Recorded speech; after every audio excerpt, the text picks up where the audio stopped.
आइए एक नई एनर्जी के साथ स्टार्ट करते हैं एक्सरसाइज 3.2 का क्वेश्चन नंबर 4। क्वेश्चन नंबर 4 में बोला है which of the following pair of linear equation are consistent, inconsistent, if consistent obtain the solution graphically. बोला है कि कंसिस्टेंट होगा या नहीं होगा। अगर कंसिस्टेंट होगा तो ग्राफिकली रिप्रेजेंट करो। पहले तो हम ये समझ लेते हैं कि कंसिस्टेंट होता क्या है। पीछे वाले क्वेश्चंस में मैंने बता दिया।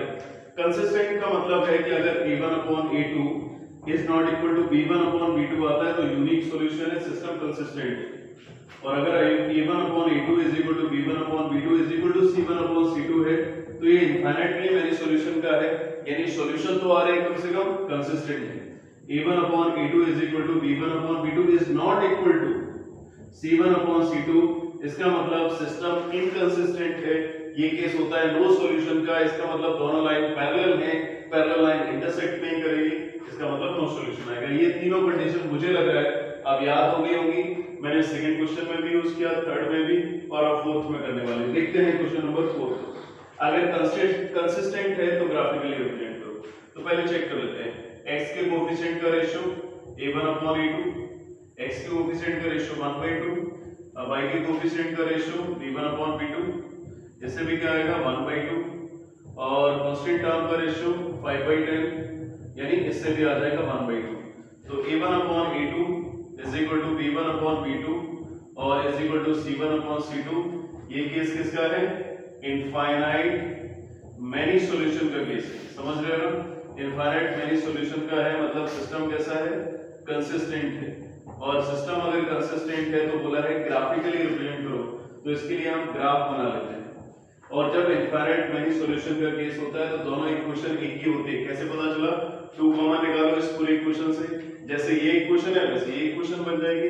तो हम 3 पॉइंट निकालेंगे यहाँ से, ठीक है? हम यहाँ से 3 पॉइंट निकालते हैं। अगर y की वैल्यू को हम यहाँ पे 2 लेते हैं, अगर y की वैल्यू को मैंने 2 ले लिया तो x की वैल्यू हमें 3 मिलेगी। अगर y की वैल्यू को मैंने 0 ले लिया तो x की वैल्यू हमें 5 मिलेगी, ठीक है? और अगर y की वैल्यू को 5 ले लिया तो x की वैल्यू 0 मिल जाएगी, ठीक है? 3 पॉइंट आ गए। तीनों पॉइंट को हम रिप्रेजेंट कर लेते हैं। सबसे बड़ा पॉइंट है 5, 1 2 3 4 5, ठीक है? कोई नेगेटिव पॉइंट्स नहीं है तो पॉजिटिव y एक्सिस में ही चलते हैं। 1 2 3 4 और 5 देखते हैं। 3, 2 तो x एक्सिस में हमें 3 चलना है, y में 2 चलना है, तो ये पॉइंट आ जाएगा, ठीक है? ये a पॉइंट हो गया। इसके बाद 5, 0 x एक्सिस में 5, y में चलना ही नहीं, ये सेकंड पॉइंट आ गया। थर्ड है 0, 5 केवल y एक्सिस में 5 चलना है, तो ये थर्ड पॉइंट आ गया। 3 और 2 ये हमें पॉइंट मिल गया था। हम क्या करेंगे? इन तीनों पॉइंट्स को ज्वाइन कर देंगे। थोड़ा पास पॉइंट होगा 5, तो इन तीनों पॉइंट को ज्वाइन करने से एक स्ट्रेट लाइन आ जाएगी। क्वेश्चन में बोला क्या है कि अगर सिस्टम कंसिस्टेंट है तो कंसिस्टेंट सिस्टम के लिए ग्राफिकली रिप्रेजेंट करो। ये ग्राफिकली रिप्रेजेंटेशन हो गया। अब इसमें हम दूसरी जो इक्वेशन है उसकी लाइन नहीं बना सकते, क्योंकि जो फर्स्ट लाइन का जैसा ग्राफ बनेगा वही सेकंड लाइन का बनेगा। क्योंकि इस लाइन में देखो अगर हम 2 का मल्टीप्लाई करते हैं तो यही लाइन की इक्वेशन आ जाएगी। तो दोनों इक्वेशन एक ही है। अगर दोनों इक्वेशन एक ही है तो दोनों के लिए जो लाइन बनेगी वो सेम लाइन बनेगी। क्वेश्चन फर्स्ट जो फोर्थ का फर्स्ट पार्ट था वो क्लियर हो गया। सेकंड पार्ट बताते हैं। क्वेश्चन नंबर सेकंड को देखते हैं। x के कोएफिशिएंट का रेशियो मींस a1/a2, x के कोएफिशिएंट का रेशियो आएगा 1/3। अब इसके बाद y के कोएफिशिएंट का रेशियो मींस b1/b2, इसे आएगा -1/-3। इसके बाद c1/c2 निकालेंगे तो c1 कितना है 8 और c2 कितना है 16, ये 1/2। तो ये माइनस से माइनस कैंसिल हो गया। a1/a2 देखो 1/3 ये दोनों इक्वल आ रहे हैं b1/b2 के साथ, लेकिन c1/c2 जो आ रहा है वो इक्वल नहीं आ रहा। तो इसका मतलब ये केस हो गया नो सॉल्यूशन का। और नो सॉल्यूशन का मतलब क्या होता है? सिस्टम इनकंसिस्टेंट हो गया, इनकंसिस्टेंट हो गया। अगर इनकंसिस्टेंट हो गया तो ग्राफिकली रिप्रेजेंट नहीं करेंगे। ये क्वेश्चन यहीं पे खत्म हो जाता है। अगर कंसिस्टेंट होता तो ग्राफिकली रिप्रेजेंट किया जाता। अब हम इसी क्वेश्चन का थर्ड पार्ट देखते हैं। इसमें भी चेक कर लेते हैं कि सिस्टम कंसिस्टेंट है या नहीं। a1/a2 x के कोएफिशिएंट का रेशियो, ठीक है, 2/4। ऐसे ही b1/b2 यानी y के कोएफिशिएंट का रेशियो 1 और -2। ऐसे c1/c2, c1 है -6 और c2 है -4। -2 से इसको कैंसिल किया और ये 2 से इसको कैंसिल किया, 1 और 2। क्या मुझे बताओ a1/a2 इक्वल आ रहा है? बिल्कुल नहीं आ रहा है, क्योंकि माइनस साइन का डिफरेंस है। ये 1/2 है, ये -1/2 है, यानी सॉल्यूशन कैसा होगा? यूनिक सॉल्यूशन होगा, ठीक है? यूनिक सॉल्यूशन जब भी आता है तो सिस्टम कैसा होता है? कंसिस्टेंट होता है। कंसिस्टेंट होगा। अगर कंसिस्टेंट होगा तो हमें ग्राफ बनाना पड़ेगा। तो अब इसका ग्राफ बना लेते हैं। तो ग्राफ बनाने के लिए इसमें दोनों इक्वेशन के हमें 3 पॉइंट चाहिए। अगर हम y की वैल्यू को यहाँ पे 2 पुट करते हैं, y की वैल्यू को 2 पुट किया तो हमें 2x 4 0 मिलेगा, यानी x की वैल्यू 2 आ जाएगी। 2x 4 0, 2x 4, x 2। उसके बाद अगर मैंने y की वैल्यू को 0 लिया, ठीक है, y की वैल्यू 0 ली तो 2x 6, x 3 आ जाएगी। अगर मैंने x की वैल्यू को 0 लिया तो y हमें 6 मिलेगा, x की वैल्यू 0, तो ये हमें 3 पॉइंट मिल गए। अब इस इक्वेशन को देखते हैं। इस इक्वेशन में अगर मैंने y का वैल्यू 0 ले लिया, ठीक है, y का वैल्यू 0 लिया तो 4x 4 0, 4x 4, x 1 आएगा, तो एक पॉइंट आ गया।